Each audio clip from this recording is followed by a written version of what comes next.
अस्सलाम वालेकुम guys, differential geometry की लेक्चर सीरीज की आज के लेक्चर में हम एक बहुत ही इंपॉर्टेंट थ्योरम देख रहे हैं। इस थ्योरम की स्टेटमेंट है a curve is planar if and only if its torsion is zero. Mean to say that हम पहले क्या करेंगे, अगर हम ये कहते हैं कि हमारे पास टोर्शन जीरो है तो हमारे पास वो कर्व क्या होगी, वो कर्व प्लेनर होगी। अगर हमारे पास कोई कर्व प्लेनर है तो हम कह सकते हैं उसका टोर्शन क्या होगा, जीरो होगा। हम इस तरह इसको जो है वो प्रूफ करेंगे। पहले हम कर्व इज प्लेनर सपोज कर लेंगे और प्रूफ कर देंगे टोर्शन उसका क्या है, जीरो है। नेक्स्ट हम क्या करेंगे, टोर्शन को सपोज कर लेंगे वो जीरो है और प्रूफ कर देंगे कर्व जो है वो प्लेनर है। ठीक है, चलिए अब हम इसका स्टार्ट करते हैं सोल्यूशन।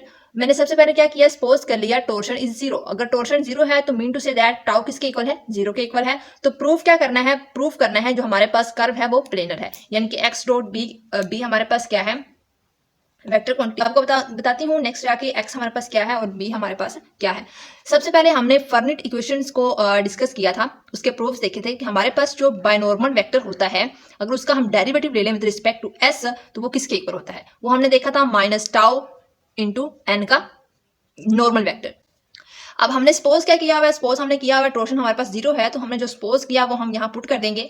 टाउ जीरो है तो ये हमारे पास इन दोनों का प्रोडक्ट भी किसके इक्वल आ जाएगा, जीरो के इक्वल आ जाए। यानी कि हमारे पास जो बायनॉर्मल टर्म है उसका derivative with respect to s वो किसके इक्वल आ गया, जीरो के इक्वल आ गया। अब हम सिंपल कॉन्स्टेंट जो बी वेक्टर है वो फाइंड कर लेते हैं। कैसे फाइंड करेंगे, इसकी इंटीग्रेशन ले लेंगे। जब इसकी इंटीग्रेशन लेंगे तो ये हमारे पास बी किसके इक्वल आ जाएगा, कॉन्स्टेंट की, क्योंकि हम किसी भी जीरो की जब इंटीग्रेशन लेते हैं तो वो हमारे पास किसी कॉन्स्टेंट टर्म के इक्वल आती है। ठीक है,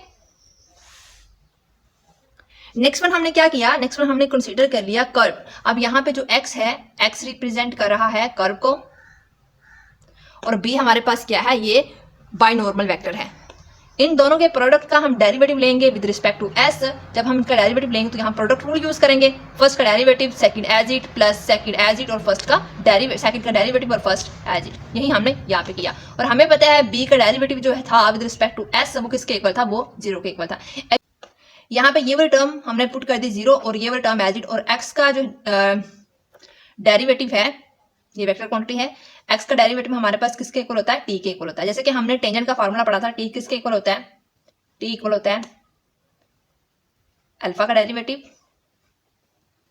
ओवर अल्फा डेरिवेटिव, यहाँ पे t का रिस्पेक्ट होता है ओवर इसका मोड। ठीक है, एक्चुअली में अगर हमारे पास यहाँ पे एक्स डॉट का डेरिवेटिव है, ये हमारे पास derivative with respect to S और ये हमारे पास derivative with respect to T, इसको हम जब हम इसको ओपन करेंगे तो ये इसी फॉर्म का बनेगा, प्राइम की फॉर्म में, तो इसको हमने इसकी जगह पे टी पुट कर लिया। ठीक है, तो टी डॉट बी आ गया। अब since T and B are orthogonal, ये टी और बी हमारे पास ऑर्थोगोनल कैसे हैं, टी भी हमारे पास टेंजेंट वेक्टर है और बी हमारे पास क्या है, बायनॉर्मल वेक्टर। इसको भी हम देख लेते हैं। हम यहाँ पे एक ड्रा करते हैं ग्राफ।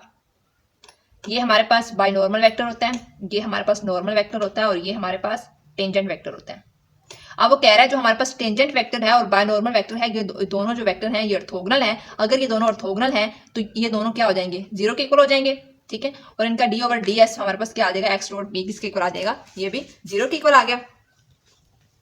अब हम क्या करेंगे, इसकी इंटीग्रेशन लेंगे। जब इसको इंटीग्रेट करेंगे तो D over D S integration साथ कैंसिल हो जाएगा और किसी जीरो टर्म की जब हम इंटीग्रेशन लेंगे तो वो हमारे पास क्या आ जाएगा, कोई कॉन्स्टेंट टर्म आ जाएगी। तो ये एक्स डॉट बी किसके इक्वल आ गया, ये कांस्टेंट के इक्वल आ गया। ठीक है, और हमने क्या देखा था, जब हमारे पास जो टोर्शन है वो जीरो होगा तो हमारे पास क्या होगी, कर्व जो है वो प्लेनर होगी। तो यहाँ पे हमने क्या शो किया है, यहाँ पे हमने शो किया है एक्स डॉट बी जो हमने कर्व ली थी एक, वो किसके इक्वल आ गई, वो जीरो के इक्वल आ गई, यानी कि किसी कांस्टेंट के इक्वल आ गई। तो वो हमारे पास क्या प्रूव हो गया, जो हमारे पास कर्व है वो प्लेनर है। यहाँ पे देखें x is equal to x of S is a planar curve confined to x dot B is equal to constant.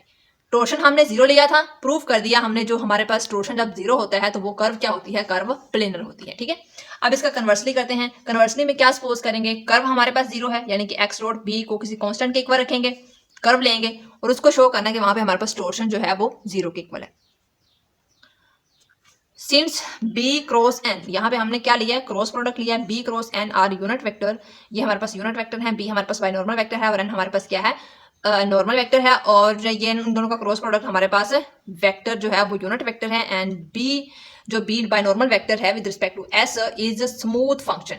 Smooth function का क्या मतलब है, यानी कि उनका जो डेरिवेटिव है, बी ऑफ एस का जो डेरिवेटिव है वो हमारे पास अनडिफाइंड नहीं होगा, यानी कि कर्व के हर पॉइंट पे हमें कोई ना कोई वैल्यू मिलेगी, डेरिवेटिव जीरो नहीं आएगा। तो हमने यहाँ पे क्या कह दिया, जो हमारे पास b जो है b ऑफ s किसके इक्वल है, प्लस माइनस n के, यानी कि वो कोई कांस्टेंट टर्म, जीरो टर्म नहीं होगी, कोई कांस्टेंट टर्म होगी।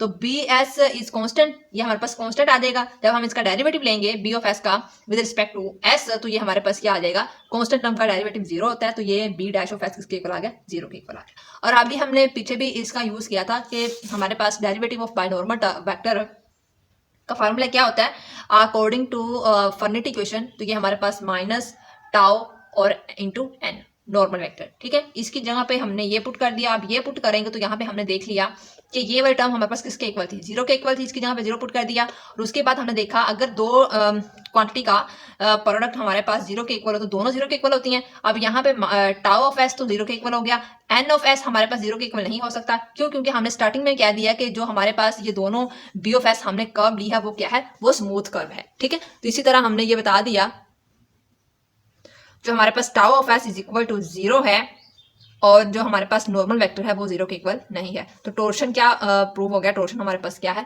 जीरो है। हमने यहाँ पे कर्व प्लेनर लेकर चले थे और प्रूव कर दिया जो टोर्शन है वो, उस प्लेनर कर्व का टोर्शन क्या है, वो जीरो है। ओके गाइज, अगर वीडियो पसंद है तो वीडियो को लाइक कर दें, अपने फ्रेंड के साथ भी शेयर करें और चैनल को सब्सक्राइब कर दें, साथ में लगे बेल आइकन को भी प्रेस कर दें ताकि हर नई आने वाली वीडियो की अपडेट्स आप लोगों को मिलती रहें। मिलते हैं नेक्स्ट वीडियो में, तब तक के लिए अल्लाह हाफिज।